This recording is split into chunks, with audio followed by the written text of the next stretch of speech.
اور وزیر دفاع خواجہ آصف نے بتایا ہے کہ امریکہ اور ایران امن معاہدے کے قریب پہنچ گئے ہیں۔ امریکی خبر رساں ادارے بلومبرگ کے ساتھ گفتگو میں وزیر دفاع خواجہ آصف نے بتایا کہ امریکہ اور ایران میں کسی نہ قسم کے معاہدے یا مفاہمت کے امکانات بڑھ گئے ہیں۔ 2-3 دن سے ایسے اشارے ملے ہیں، حالات ایک بار پھر امن معاہدے کے حق میں ہوتے دکھائی دے رہے ہیں۔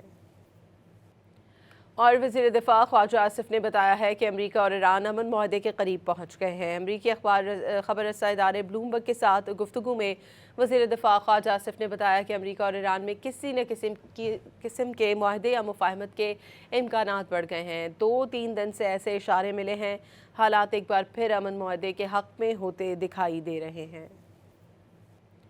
اور وزیر دفاع خواجہ آصف نے بتایا ہے کہ امریکہ اور ایران امن معاہدے کے قریب پہنچ گئے ہیں۔ امریکی خبر رساں ادارے بلومبرگ کے ساتھ گفتگو میں وزیر دفاع خواجہ آصف نے بتایا کہ امریکہ اور ایران میں کسی نہ قسم کے معاہدے یا مفاہمت کے امکانات بڑھ گئے ہیں۔ 2-3 دن سے ایسے اشارے ملے ہیں، حالات ایک بار پھر امن معاہدے کے حق میں ہوتے دکھائی دے رہے ہیں۔